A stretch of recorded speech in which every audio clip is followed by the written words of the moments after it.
Geek Dad Life presents Screen Geeks, a live TV and film talk show. Tonight we're going to have a live discussion on the Predator prequel, Prey. So sit back, relax, and enjoy the show. Muted. Hello, everybody, and welcome to Screen Geeks. My name is Jay, and with me, as always, on this journey of Screen Geekery is my good friend Ralph. Ralph, how you doing tonight? Doing good. For a second there, I thought I was going to have to take over the show. That's great. Well, I'm doing well. I'm doing well. Good. I'm glad you're doing well. Hope you're excited to talk about Prey tonight.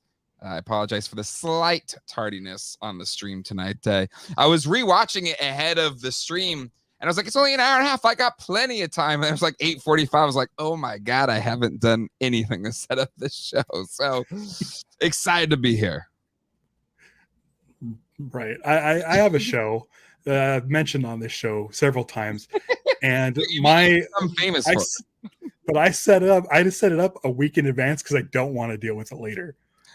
That's true. There's something about my creative process that it has to be like under the stress of getting done within minutes of whatever due date, that otherwise I can't produce. I know it's been in Hawaii, not Hawaii, in San Diego. Mm-hmm. I watched you edit your His Tank video from the convention floor. Yeah. And like you had to be across town to do a panel. Yes. And you were still just, I'm like, okay. And you like finally got it done. And it was like, oh, this got left in there. Take it down. Start over. I'm like, Jay, we got to get across town in like a half hour.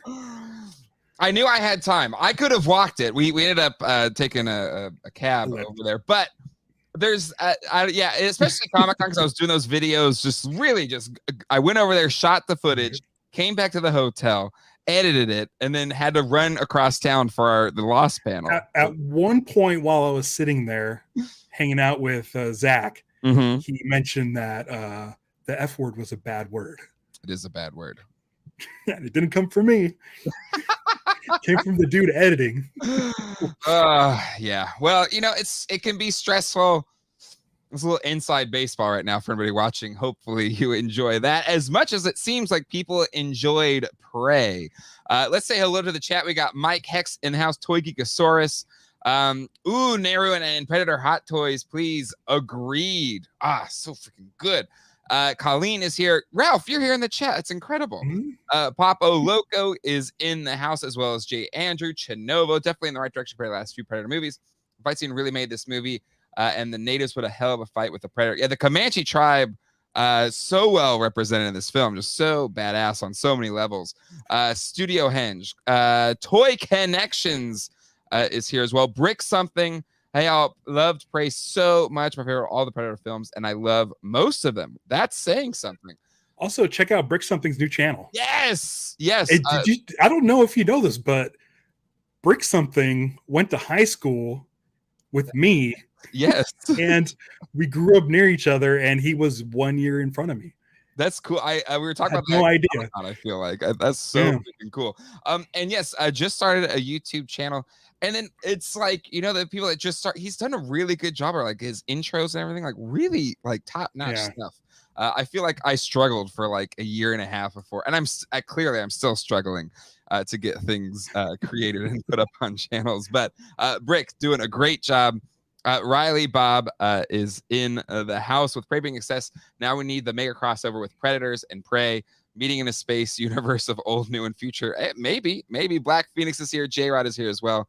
Elementary and middle school. It's crazy. Small world. So speaking of hot toys, yes, as people might know from the Discord, the Patreon Discord, I'm not a toy collector, but I've owned exactly one hot toy in my life, which I then later sold because of probably Comic-Con. Like I wanted extra cash at Comic-Con.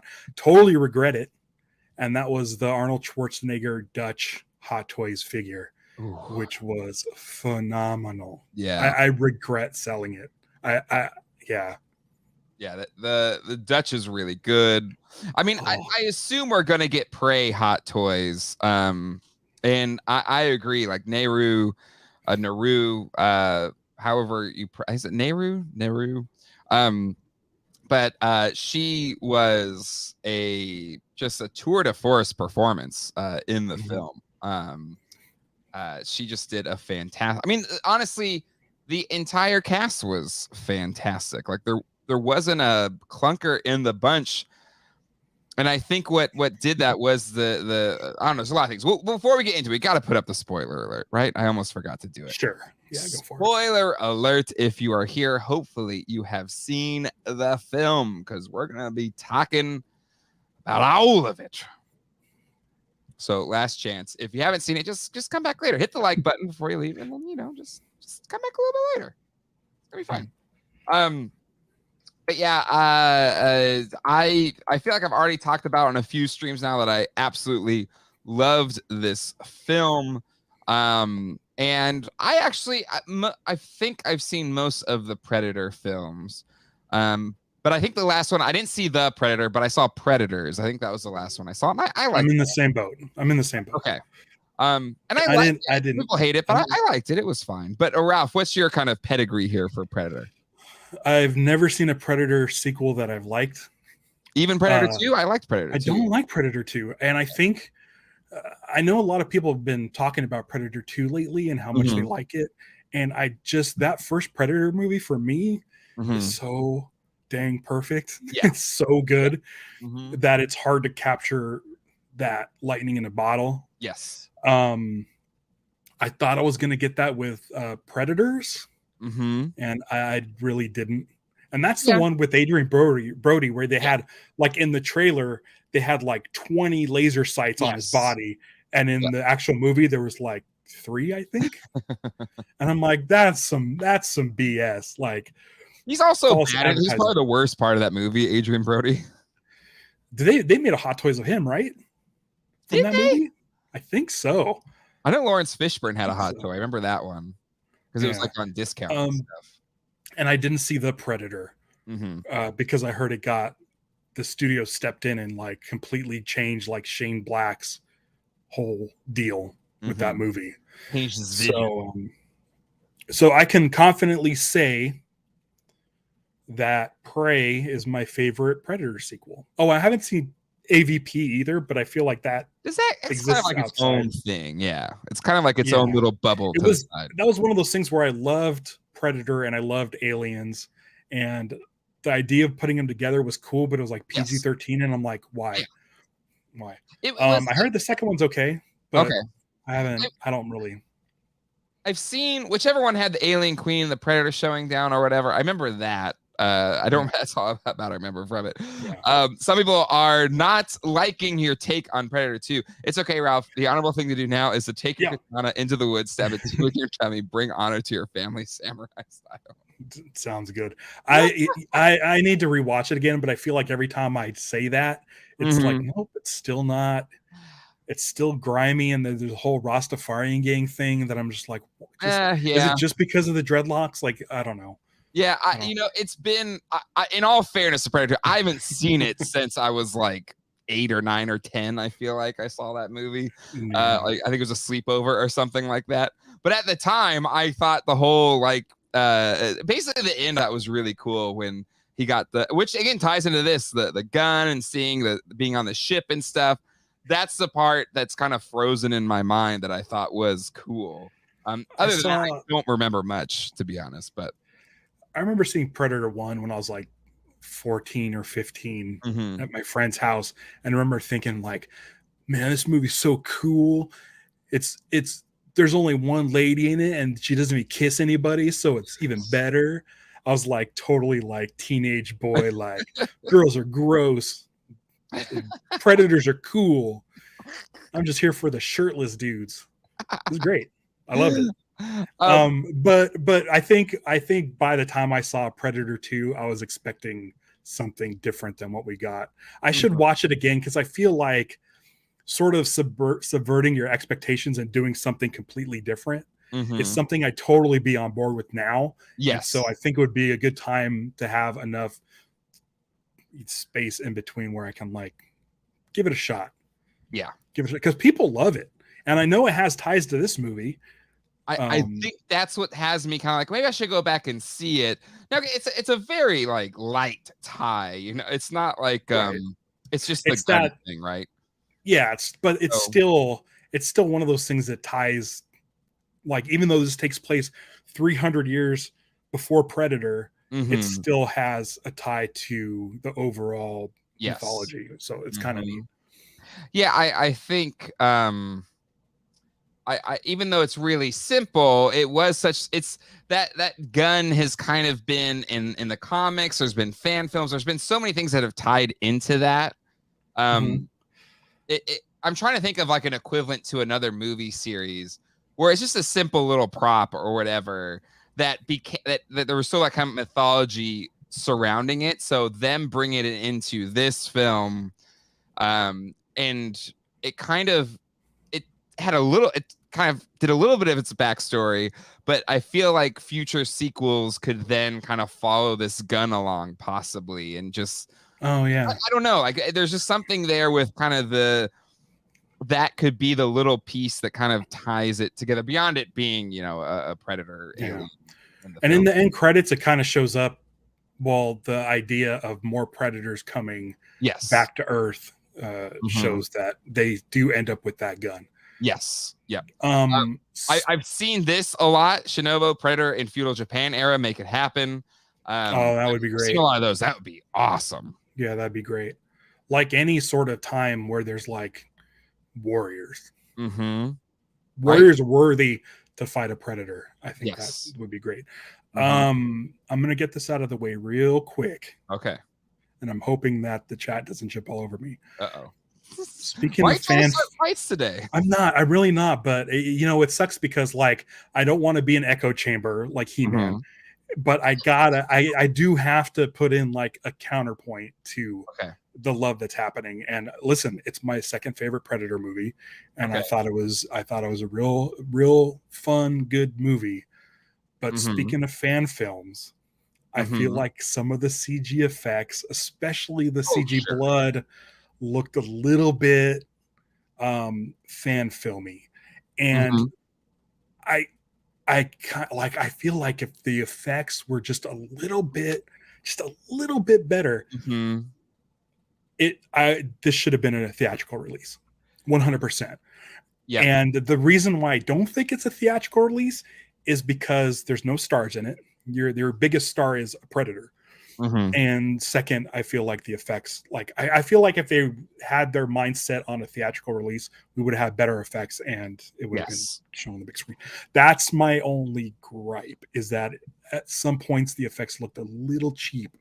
Yep. But I mean, doing CG animals and stuff is tough. That dog was so awesome. That's Oh, like I don't, you know, CGI wolves and stuff. I'm like, but the dog it is looked so at some cool. parts that looked real, but then some of the CG. No, I would agree. I think if there's one big critique of this movie is that they didn't whoever decided it would be a Hulu or Disney Plus Hulu Disney streaming film Right, right. was a mistake. And even there's been a few of those now where like even the Rescue Rangers movie was like this could have made a lot of money in the theaters.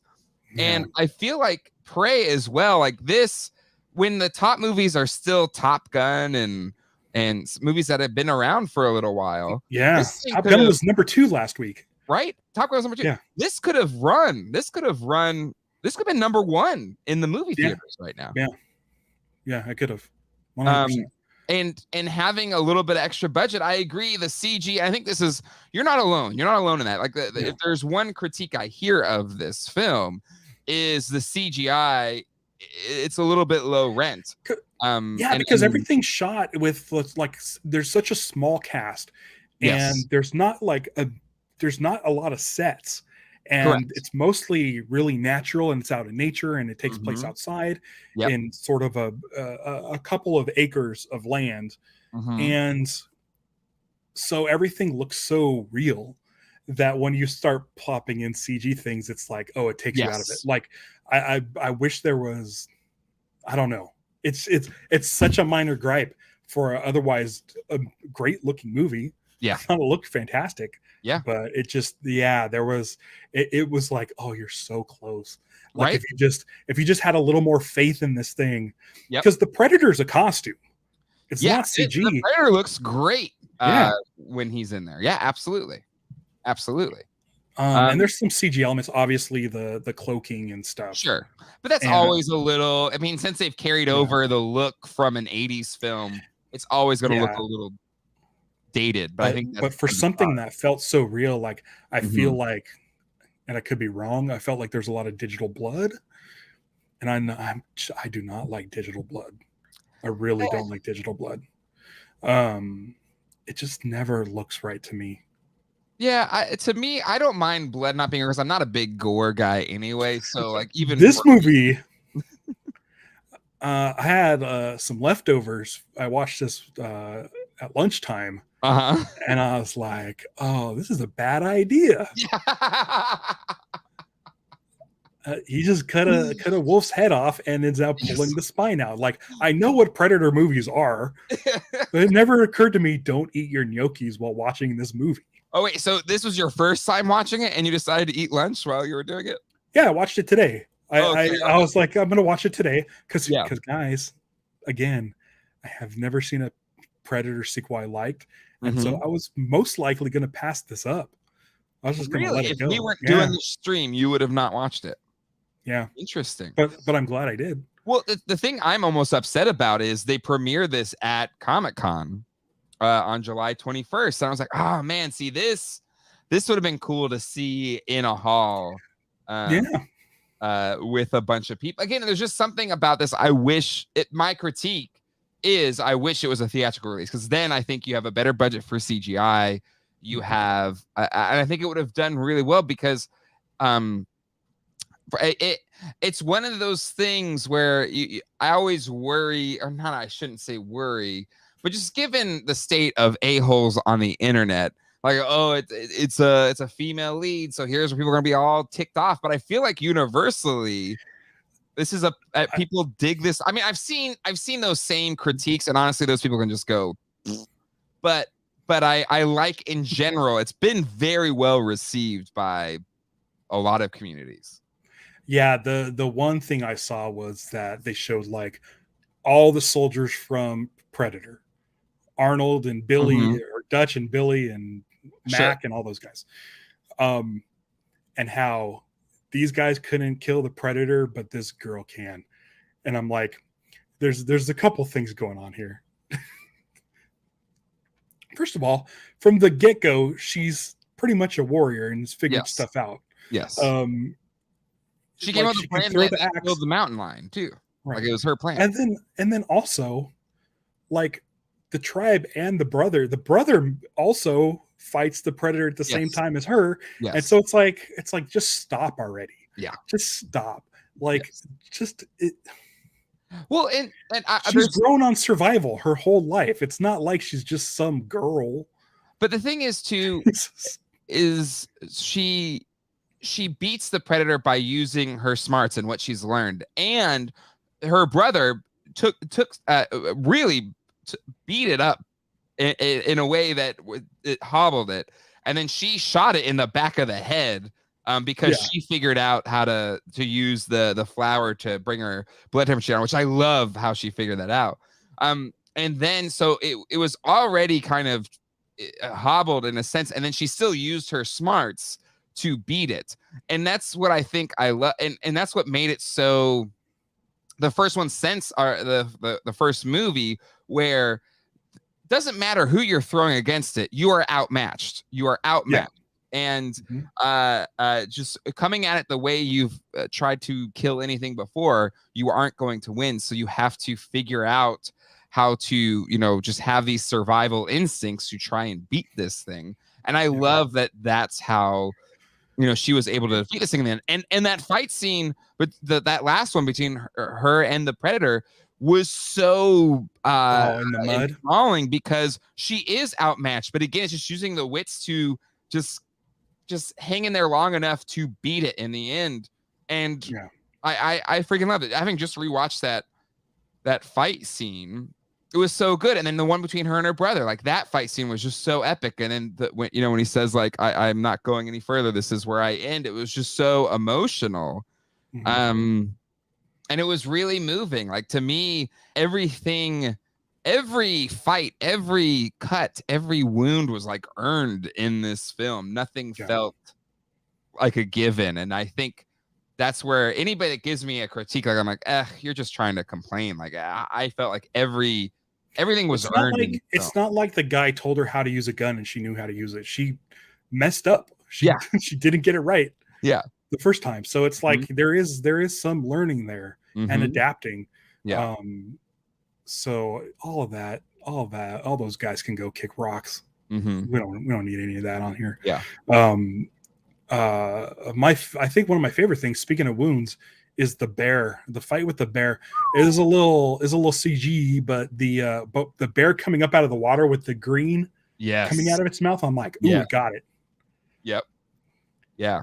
I mean, actually, all the wolf and the bear. I mean, there was something to the fights that the Predator had where the effect use of the green blood was just so awesome. And that the bear fight scene, it was in the trailer a little bit. And it's again, it's just a little bummer that they didn't have the money to make the CGI really good, because it was an epic fight scene, like a predator knocking out a bear with like a freaking punch. Like, that was epic. And then the blood coming out of the bear. Yes. As he's revealing the predator to her. Yes. Like, it's awesome. Like, that's the first time she sees the predator. Well, now I guess we kind of saw it. She sees it as the cloaked version, I think. Yeah. Yes. But that was like the first time she got a good look at it. Yes. That's such a freaking good reveal. Yeah. Just the guts of the bear pouring all over it. Right? That's so freaking insane. Jay Andrew, the bear, is my favorite character. I'm sure the bear from Revenant would have done it for scale. I haven't seen Revenant, and I was trying to think, I'm like, the bear in that looks good, right? And then the only other bear that I had, sort of a CG bear that I have any like frame of reference for, is the polar bear in Lost. And I'm like, well, it definitely looks better than that. The 2006 CG bear game has gone up. Yes. But it's still, there's still something. Maybe it's just because that these animals aren't really doing that stuff. But I guess to me, okay, let's talk about the cast a little bit. Amber Midthunder, what a star turning performance, right? She did a fantastic job, right? I don't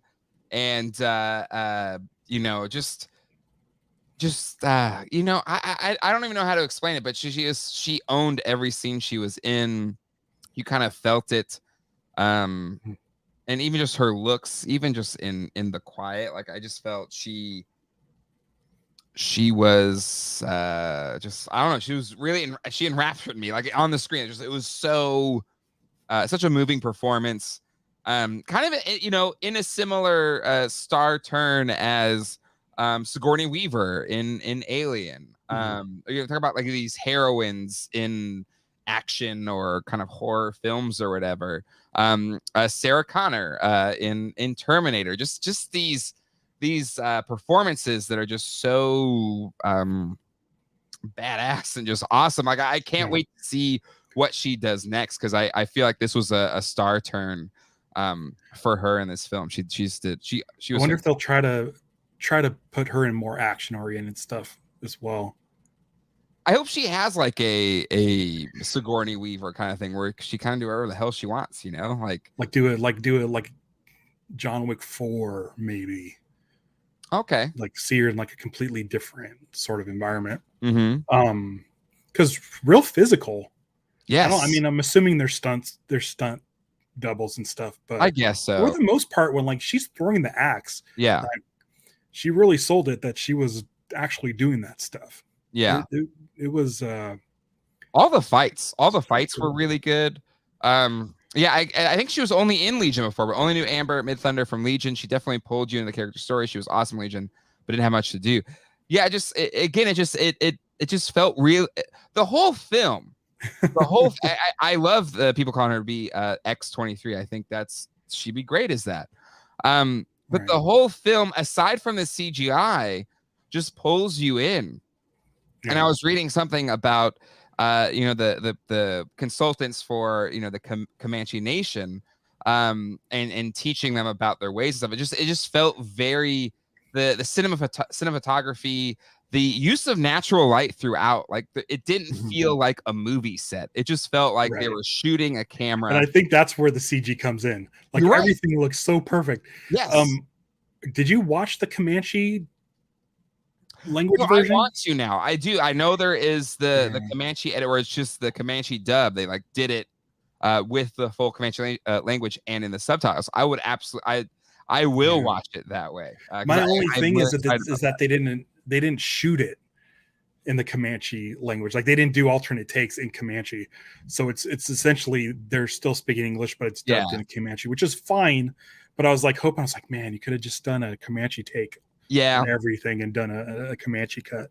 That would have been really cool. But I mean, I feel like they had a limited. It felt like it was done budget. I don't want to say done on the cheap, but it definitely had a TV show budget and not a movie budget, right? Would we say that? I mean, like based solely on the cast of unknowns and this quality of the CG. Yeah. And I don't want there to be a star in this role. Yeah. I don't want it to be someone we know, because it kind of this sort of movie lends itself to being more of a intimate thing. It doesn't feel like it should be a big Hollywood blockbuster.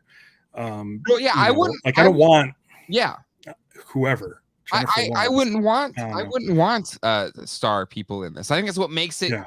There's a lot of movies that do that where you kind of go with unknowns because it's part of that realism, right? Like it's part of that. And that's where I think it shines. So to me, it's not so much you needed money for star power. You needed money for like CGI. Like that was the one, the one thing. And I there's whatever HBO is doing, which is the complete opposite end of the spectrum, which is infuriating. With shelving Batgirl, which is just so for tax write-off reasons, which is insane. Yeah. And then you've got what Disney does, which are putting like a really good. I want to see this in theaters. I agree. Charlie, I would go watch it in the theater too because there's something about that experience that's better than watching it from home. Like this is something that Disney should do at the El Capitan at least, or like Alamo. Do a road Team show. Up. Just do a road show. Or do some sort of like Fathom Events type of thing. Yeah. Where you can go. We're playing this one weekend in theaters. You can watch it the same day on Hulu, but if you want to see it on the big screen, we'll do showings at Alamo or wherever. Yeah. Like get a small chain because there's this like Predator is definitely something that has a strong fan base. When I worked at the comic book shop in 2008, 2009, Predator hot toys were huge. They came out with every Predator they can possibly imagine. Yeah. And there's a following and people will go and see this, especially with the kind of word of mouth it was getting. Yeah. Like people were super positive. And I mean, Disney 20th Century Studios or whatever can be sending this stuff out digitally and just make some money. Like I feel like it's not just about, like they can make extra money. It won't cost them anything. Yeah. Giving a chain of theaters access to this for a weekend. It's already done. You're right. It's already done. Yeah. Or should they George Lucas it and just improve the CGI? Like same cut, but up the CGI for a theatrical release. Yeah, apparently this was like the biggest thing on Hulu, for the last couple of weeks. Like it's as far as streams go. Yeah. Get some more money, call it something, call it a advanced cut or whatever, and just do it. Just put it in the theaters because I guarantee you, like, okay, so let's say I watched this movie. Stevie didn't watch it. I'll say you probably dig it. Let's go see it in a theater. even if it didn't have the upgraded effects, I'd still go see it if they said, Mhm. this weekend only through Sure. Fathom Events. Yeah. Perfect. It's a good opportunity to go see it. Yeah. They're showing like Dr. No through Mhm. Fathom Events in a couple weeks, and I'm like, Yeah. I've never seen Dr. They're No on doing the big ET screen. right now. They're doing ET at Yeah. IMAX. I would like to see that. But yeah, again, just then make it an event. It's all done through the internet now. You can send the files to the theater. Absolutely. Yeah. No, yeah, to me, it's frustrating. What's not frustrating is another performance in this film, Dakota Beavers as Tabe, Nehru's brother. This is his first anything. I think his IMDb, the only thing he has done is this movie. And I thought his performance was fantastic. Like, I thought it was really good. The sibling relationship. I think anybody. I'm an older brother, and even being a parent of 2 kids, an older brother and a younger brother, like this, just their relationship. I just felt so real, and just the younger sister, just maybe not being quite as strong or whatever as her big brother, and him looking out for her, and just his presence I thought was fantastic. Dakota Beavers, again, I hope he's in more things, because I thought his performance was fantastic in this film for a first time anything. That's amazing. Yeah, I think all performances were great. I thought like everything was top notch, except one thing. But other than that, I'm like, I'm in it. I'm in this movie. It's good to go. Like I'm excited. And if Stevie wants to watch it, I'll watch it again. And I'll just make sure that I don't choose lunchtime to do that. It was literally was it ripping the snake open or skinning the snake, or it was like it's like doing something gross, and I'm just like, oh boy, it's just a movie. It's just CG. I'm just gonna eat these gnocchi and try to make it through. Oh, it was gnocchi as well. Yeah, that's good. Oh man, so I missed out on my ET and IMAX. Oh well, I've seen it. Let's see. I thought the casting was phenomenal, but the French trapper's teeth were distracting. Well, I mean, I love that they showed how they brushed teeth back then as well with the Comanche tribe. But so the thoughts on, I kind of mentioned this, I think, in After Dark, but I loved the pacing of this film. It felt like, not just was this a great homage to the first Predator movie, but it had the pacing of a film that was constrained within this hour-and-a-half format that older films, or at least just of that era, kind of fell into, where you didn't have 2.5 hours or 3 hours to do a movie, and there was no fluff at any point, and it got you engaged with the characters. And the action ramped itself up in just a way that it just kept escalating until you had the final showdown. And it crescendoed in such a satisfying way that, I don't know, maybe it's just because I'm older and I like being able to do a movie without any pee breaks. But like, there's just this element of, I love the pacing of this film, where in an hour and 37 minutes, you have a well-paced, engaging adventure that just leaves you energized when you leave. Yeah. It's also nice to see action movies where the camera isn't mounted to like an SUV, and there isn't there are some like kind of drone shots in there, but they're not during action. Yeah. That's during when they're traveling and trekking through the woods and stuff. I think the only thing I have issue with as far as the pacing goes is that I know it's a Predator movie. So the mystery of what's this thing outside the border, I already know what it is. So I'm like, just get to the part where the characters find out it's a predator, because I already know it's a predator. And you're right, that can get annoying, but I think it only took, I was trying to look at the time, I think it only took 30 minutes to get to that point. Maybe? Like it didn't take that long until it's like, oh crap, she was right. Because that was kind of the first confrontation with humans, was when the other tribe members try to take her back, her brothers, somewhere else. I think he gets trapped by the French trappers, and then they just get, their asses handed to them. Like that happens relatively soon, and to me, like, I still feel like that's earning the hero's journey arc or whatever, where no one believes her, and I feel like you need a little bit of that so that it makes her, overcoming the Predator satisfying, or more satisfying. One of the things that came across, like, story-wise, which didn't there's one shot which kind of is a little on the nose, but at the same time it's telling a story without dialogue. Yes. Is that I feel like this is one of the very first Predators to show up on Earth. And the reason I think that is because there's a shot of a spider walking on the Predator, and like a mouse or something eats the spider. And then you see a snake, and the snake eats the mouse, and then the Predator kills the snake. Yeah. So it's showing this sort of food chain. Yes. And this food chain going up, and you can tell that the Predator's just kind of watching and observing how Earth runs to get to the top of the food chain. Yes. In order to be the true, like, champion of this planet. Yes. And so I like that it gets to the point where he gets to a bear. Yes.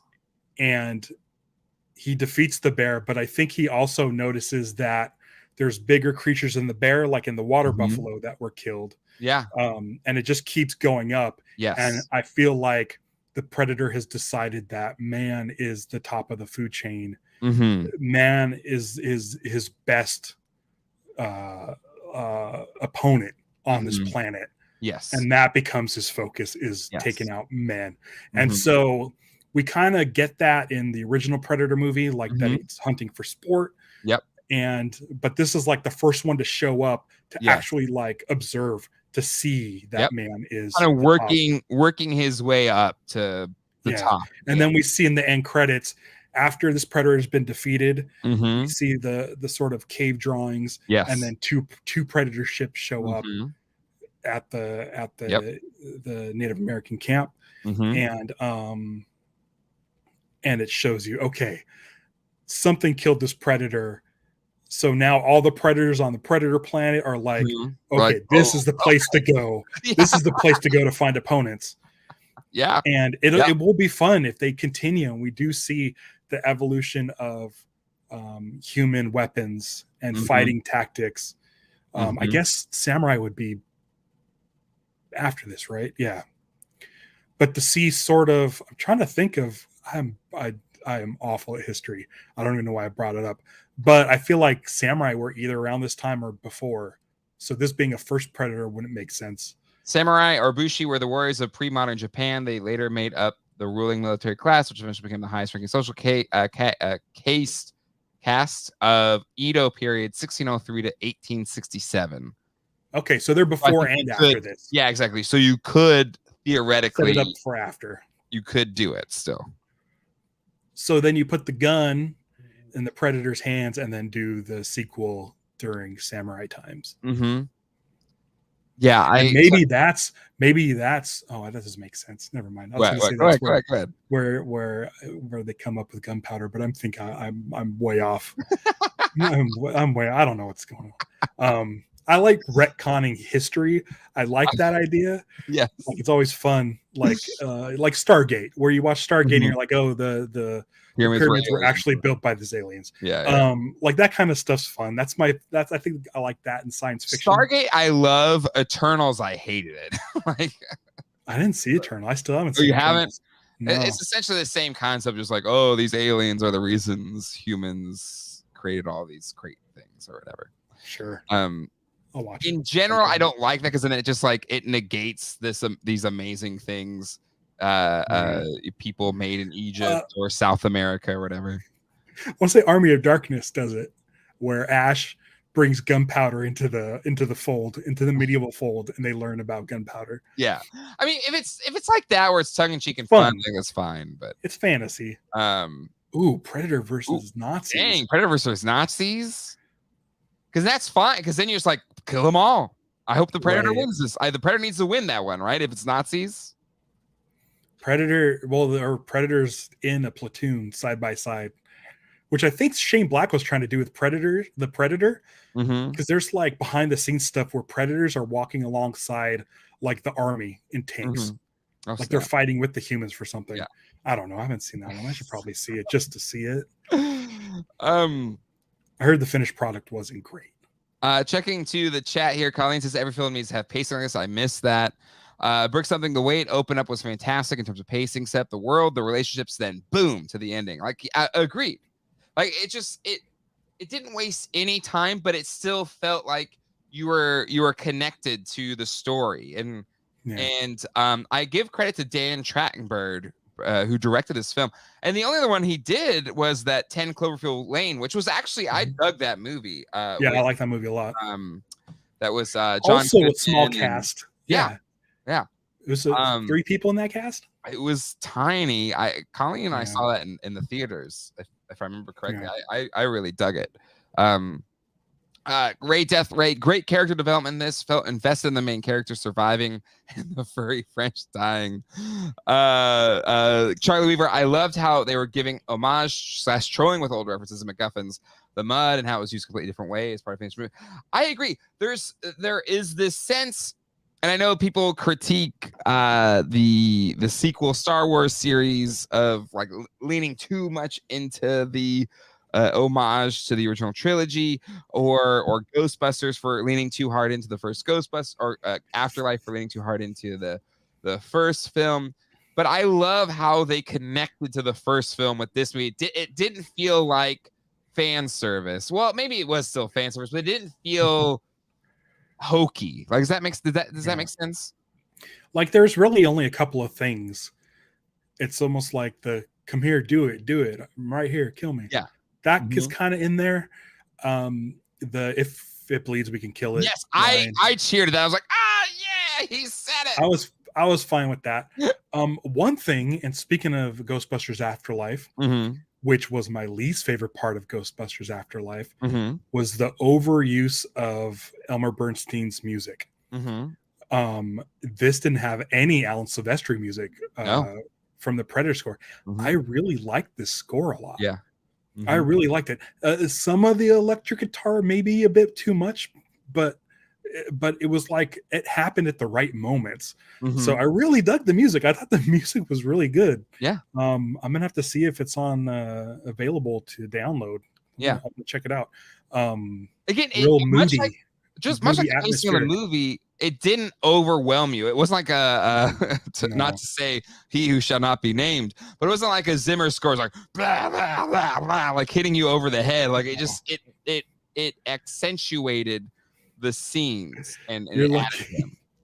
You're lucky my hurricane is out of reach. I felt like it was a warranted reference. Okay, I wasn't just doing it to upset you. Yeah. But I thought I really appreciated the restraint in not using the Alan Silvestri music, because Predators did that, I think, but almost too much, where it's just like that was like my main issue with Afterlife was you put in full Bernstein cues that I'm used to in other scenes that now I'm thinking about those other scenes. Yeah. So if you do that kind of stuff, you kind of got to do it in the right spots. Yes. And this movie was just like, we're not going to do it. Yeah. We're not going to do it. Yeah. So I liked it. I appreciated the score a lot. I thought it was really good. Let's see. I wonder, to Frank's point, if the Predators were all like, this place has been challenging ever since that meteor hit and wiped out all the dinos. That could be another good Predator, though. Like, they're there, with the dinosaurs. That'd be fun. Yeah. It'd be, I don't know how you make that compelling, because dinosaurs don't talk or anything, but right. Maybe that's like a short or something. I don't know. Or flashback or something. Maybe you flash back to them fighting a T-Rex or something. What was it? 90 minutes, straight to the point, didn't drag on. Like the mud flip. Studio Henge Ralph here. Love Ghostbusters music. Really didn't like the overuse of straight out recycling of it in Afterlife.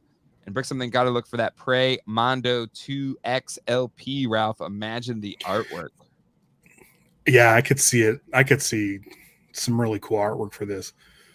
That Predator mask made of bone was kind of cool and different. It was, yeah. Yeah.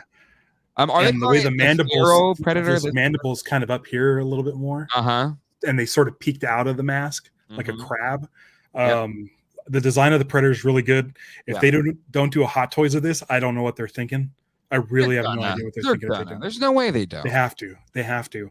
And I'm not a Hot Toys collector, but Hot Toys are awesome. And I have to be choosy. I have to be very choosy. I don't have space for a lot of them, but if you were to get any Hot Toys Predator figure, would you do probably original? Would you do this one? No. I just want Nehru because I think she's a badass. Like it would almost but then you got to have her up against this predator. Then exactly. So I would get this predator to kind of have her going up against. And she would come with the face paint head and then a head with the green. I would need the green, even though she's not wearing it when she faces a predator. I just think it's such a badass look. It was so cool. And a hand with a head in it. Yeah, like maybe that's all I need. Maybe I just need her with the green and then holding the head. Like I think that's all I need, to be honest. I don't need her fighting the predator. I think I just need her standing there with the head and the green paint. I think and then a bear version of the predator with blood. Translucent with the bear. Half translucent. Yeah. I know John's gonna be watching this because he's seen the movie like 5 times. and if he was in the chat right now, he's like, "You guys talking toys?" But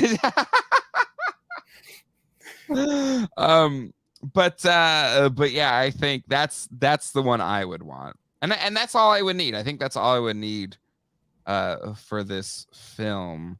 I hope they ended with, like we talked about, the idea of a sequel. I assume a sequel's coming. I hope maybe they do it as a theater release, and I'd be curious to see where they take it. I feel like they found Dan Trachtenberg, who I think presented the idea with a couple other people. I think it was a really smart idea. It was really well executed, and even if it wasn't this sort of low budget, sort of straight to streaming thing, maybe it wouldn't have happened.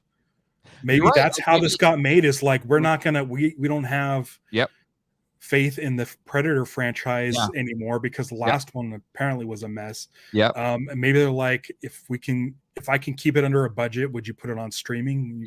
Maybe that was the whole deal. And it came out really good. Like Home Alone or Home. Oh shit, not Home. Toy Story 2 was originally supposed to be a straight to video movie, but it turned out so good that they fixed it up and released it theatrically. So maybe since this did well enough, they can do a release in theaters before the sequel comes out.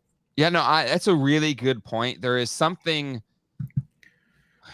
and this has always been the case, but I think it's getting worse and worse with theatrical releases, where studio notes are just taking over for whatever XYZ reason because they have to make $1 billion or it's a failure. Ruins the movies to a certain degree. So this being a streaming film where maybe there's like, whatever, if it makes money, whatever, that's fine. But and not having the studio interference and maybe the limitation of budget allowed you have to make the most of what you have, and sometimes those films turn out to be the best films because you have to be resourceful and you have to get everything out of every single resource that you have. And that's happened before. That's not a new thing. Limitations oftentimes make the best stories. I feel like the studio didn't really care too much about this. I'm sure it came about around the time Disney acquired Fox, and they were just like, "This is sure, just go make this. We don't even care about it enough to look at it or interfere and let Dan Trachtenberg make his thing." And they did. And if he lives in this sort of budget area, like, keep making movies, because 10 Cloverfield Lane clearly had a smaller budget. That was a movie that nobody knew about. And it came out like a week after they premiered the trailer or something. It's like out next week or out in a month or whatever. And we're like, what is this? And then the movie was awesome. Like, go let Dan Trachtenberg go make his secret movies and just I don't care where they show up. I'm going to watch them. Yeah. This is a dude whose career I've kind of followed since before you. He used to be on a podcast called Geek. Oh, really? And, yeah. With my friend Jonathan London, and then Dan left. I think there were some riffs in that. I know how that works. And then he went to Totally Rad Show. Like it's one of those things where it's just like this dude is just out there wanting to make this stuff. And if he's gonna do it on this sort of a budget with complete success, like good movies that have, again, Disney put out the thing. Prey got blank amount of streams in its first weekend.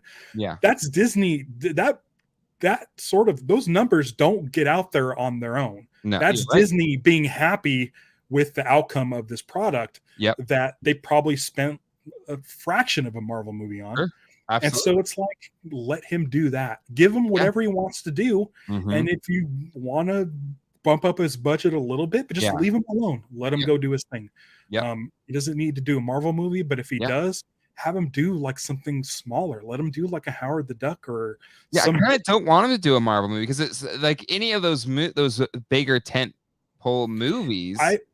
I only want him to do a Marvel movie if he came up with the idea and he wants to do it. Because it seems like he understands what he wants to do. And it doesn't have to be a multi-million-dollar, $100 million, $200 million affair. But then something on the level of this. But see, that's what takes me off about the Batgirl film is you had people that directed and made Miss Marvel did that, and I thought they did a fantastic. Miss Marvel was a delight. I don't know if you watched that or not. It was some of my favorite stuff they've done. And so I totally trust them to do a movie like Batgirl. That's where like it must suck. I was like, but I don't know the people doing that. I they've done good stuff. I don't see why it would stink. But yeah, I don't know. I feel like the studios have to have faith in this guy as far as he I again just stay in this lower and stay out of his way area. Right, stay out of his way.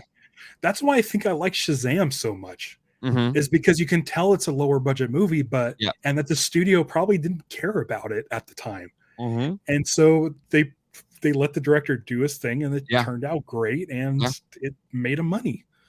So I don't know. I feel like less studio involvement, the better. and I'm assuming Dan Trachtenberg is already working on his next project. I would hope so, and I hope he stays involved with Predator because if it's not him, his sensibility should be there. Exactly. Just there's something really refreshing about the approach to this film, and if that's not like whatever they do next, if they don't remember that and it just turns into another crappy Predator movie, then I think they've lost the magic. And I see this is where I respectfully disagree. Like people like the beginning, didn't like the end. I loved it throughout. I thought it was, I mean, it's a Marvel thing, so I sure there's things you can I didn't but Stevie watched the series and I popped in and out, but she said she wasn't satisfied with the ending. I like it. But she still liked the series. It didn't like ruin it for her. Like the CG didn't ruin this movie for me. It was still a good movie, but CG wasn't great in Miss Marvel either, but Marvel in general doesn't have great CG. Like that's kind of a known thing, because none of the good CG artists want to work on a Marvel film because it's so last minute and thrown together.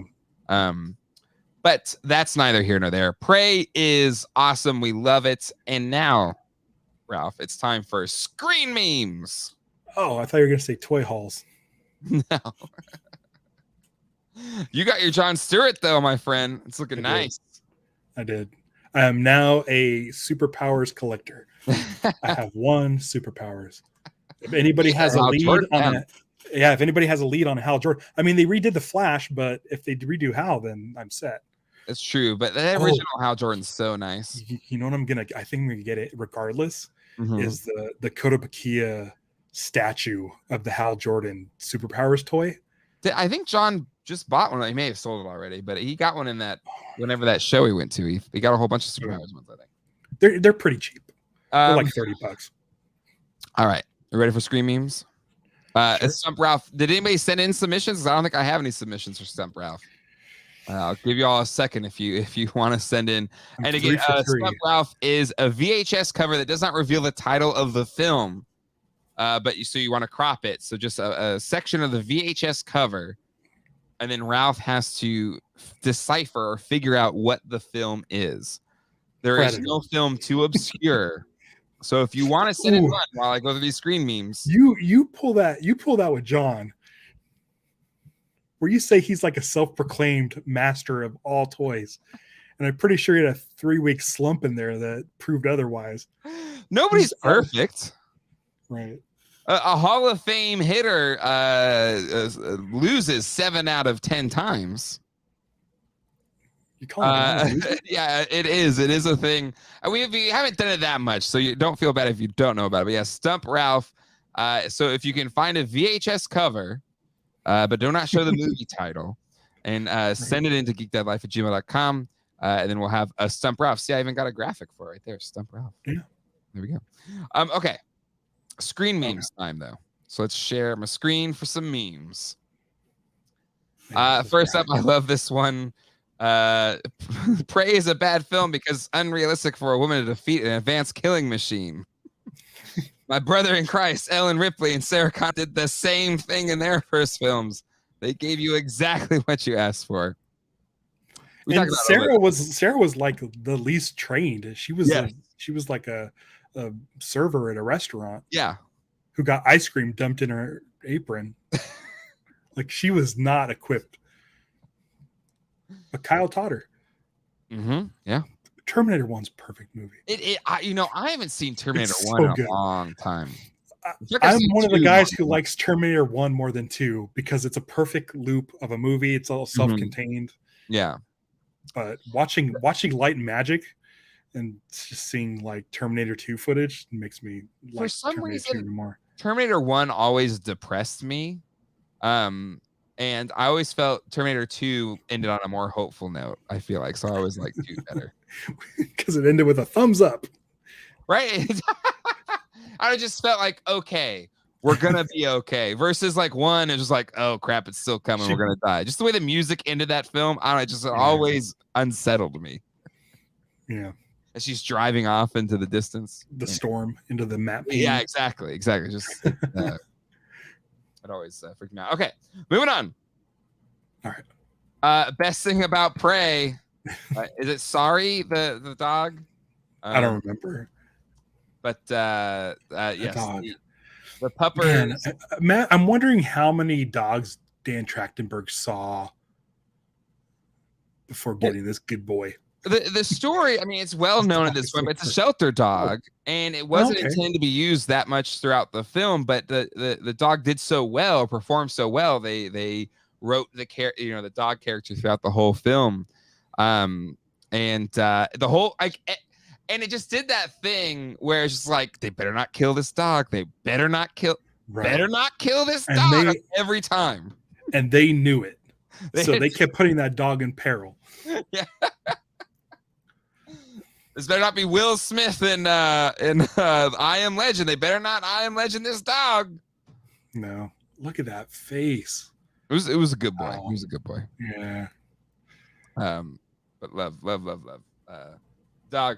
Dylan, you son of a bitch. Good Predator movies. Predator, Prey, Predator 2. Even though you wouldn't have put Predator 2 in there.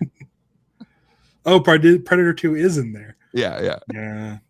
I'll watch it again. Eventually. Let's see. Take it. Yeah. The gun. There it is. And let's see. I think this is the last one. Yeah, here we go. Next Predator movie. Prey 2. Bunch of predators. And there you go. So do you think the next movie, Ralph, follows the Nehru character? No, I don't really think I said Amber Mid-Thunder's done. She was so great. I want to see her more. I know, but I feel like I don't think there's a single Predator movie with the same actor showing up in a sequel. You're right. It kind of takes place. It kind of takes place all over the place. Yeah. Like the closest thing we have is Shane Black was in Predator and then directed the Predator. Yeah, that's fair. That's fair. But I like the idea of now advancing in Earth's timeline to see the rest of this stuff. Agreed. Yeah. Yep. No, I absolutely agree. Kayla Silva agrees. The goodest of boys. Yes. TMNT versus Predator. Again, I think any of the Predator versus just be their own thing. Predator versus Shredder. Ooh. Shredder. Oh, you heard it here first, folks. That's is there? We'll go to the Discord. There's who is it that does the 3D models? They did like an Arnold head, like a Conan head for a Motu body. There's someone out there doing 3D work. Make a Shredder, please make a Shredder, because the masks could be so similar. Right. They're pretty close, and they both have the dual spiky hand jabber knives. Yeah, that's a good point. And on the shoulder could be a mouser instead of the laser sight. Yep. Guys, somebody please make Shredder happen. Watch, I'm gonna do a quick Google search and see that people have already done Shredder. We'll Google it. Yeah, we'll Google it right now as we close out the show, since nobody sent in any Stump Ralph submissions. You don't stump me now. I'm in a good mood over the Shredder thing. I don't know. How would you spell it? Shred. 1D Ator. Yeah, there you go. ATOR. Yeah. I hope nothing bad pops up. I hope it's not like no. Maybe you should do this. Movies. Oh, there's one right there. There you go. There we go. Okay. I mean, all right. It's more Shredder than Predator. Yeah. But I think you need to put the mouser on the shoulder with the laser eyes. Let's see. There's another. Okay, that's a little better. That's a little bit because he put the turtle shell. Not a lot of them. No. Not a lot of them. But if you can do it in a Playmate style. Just don't have Playmates do it because. Nah, do it in Playmates. I don't know. Did you watch my video? Oh, yeah. I watched your video. I watch all your videos. What Stevie, my wife, gets mad when I watch him without her. Oh, really? Yeah. I was watching one of them the other day, the one you posted last week. I think it was a Superpowers. She came walking down the highway. Are you watching Jay? I'm like, yes. It's crazy. Stevie. We watch I have a weekly alarm on my phone to watch Toy Geeks and After Dark. Oh wow. Well, that's high praise as I love it.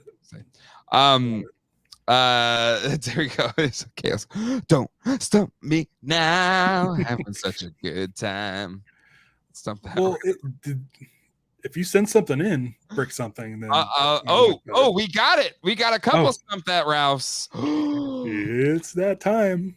Oh, hold on. Let me see which one I'm gonna go with. I'm 3 for 3. You're 3 for 3.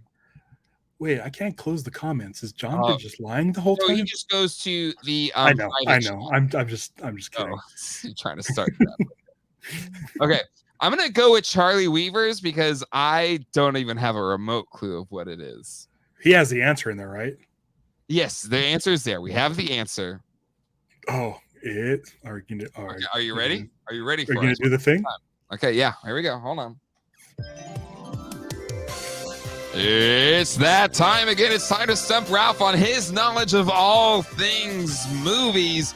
Yes, he is famously known as VHS Dude, and we like to challenge it in a segment we like to call Stump Ralph. So everybody out in the chat, everyone all around the world, it's time to do what? It's time to Stump That Ralph. Okay.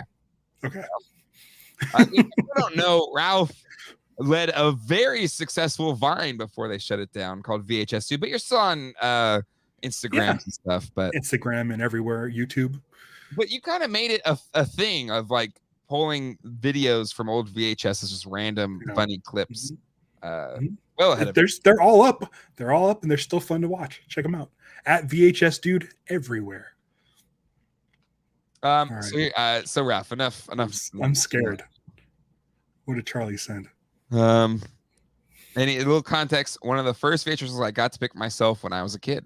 Little clue from Charlie Weaver. Oh, here we go. I don't know how old he is. Oh, okay.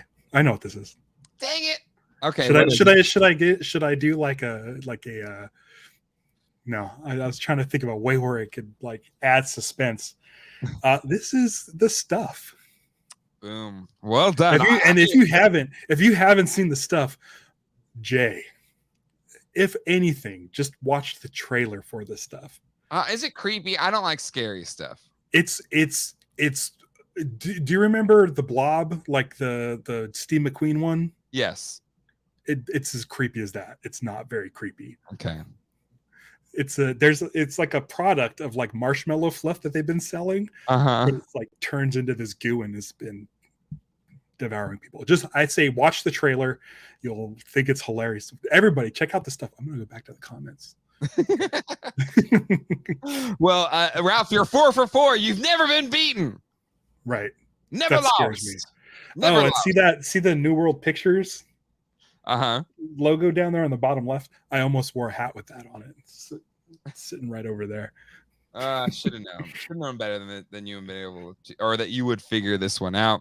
That's a good one though. I like that. Don't worry, because Brick Something sent in some. Maybe this would have been the better one. I don't know. Well, we'll have to do that one next time. I want to save it. Save it for next time on Stump That Ralph. Okay, everybody. That is it for this Screen Geeks. Definitely hit the subscribe button. This is Geek Dad Life 2, where we do geeky TV and film reviews. Andor is coming up, so we're going to go week to week on Andor. Is that like 2 weeks from now, 3 weeks from now? 4 weeks. 4 weeks? So it's in September now. It comes out the day before Lost's anniversary. Oh, that's or on Lost's anniversary. I think it might be September 22nd. Oh, on Lost's anniversary? Wow. Disney, just disrespecting. You didn't miss anything. You're good, Colleen. Ralph succeeded. Nobody stumped him. Yeah. Undefeated. Never lost. Ralph, I don't know when we'll be back. There's got to be something that'll grab our attention that we need to talk about at some point in time. Yeah. I want to see Nope real bad, but I think that's kind of crap. I want to see Nope too. Maybe She-Hulk. I haven't watched that yet. Maybe She-Hulk. Oh yeah, She-Hulk. That started today too. But either way, hit subscribe so you don't miss any of it on Geek Dad Life 2, Geeky TV and Film Reviews. We'll see you all next time. Oh wait, Ralph, where can people find you? I'm sorry. At Casino Skunk, but lately I have my own channel, which is, kind of loosely modeled after Geek Dad Life. Oh. In which I do unboxings, and yes, I don't do live shows yet. But live is what's that, baby. I'm unboxing vinyl, but the record kind of vinyl at cuethemusicpodcast.com. Or just on Twitter at cuethemusic is the easiest one. And it's a show I started 4 months ago, and I am very much enjoying it. Yeah, it's kind of like you're doing what I have done with toys, but with records. So here it is. You do a great job with. Look at you doing your thumbnails, just looking very nice. Very nice. Yeah, and there's been an evolution too. You can see my thumbnails are not uniform because about 2 months in, I'm like, I hate this music and I hate these thumbnails. Dude, I've listen, dude, I love doing the show. I created an animated opening. It's pretty nice. And I got permission to use music from two of my favorite composers. The guys Le Matos who did Turbo Kid in summer of '84. Like, if you've heard the Turbo Kid soundtrack, it's amazing. Listen to it. And then those guys did the music for my opening. Boom. So there you go. And they're also big fans of VHS, dude.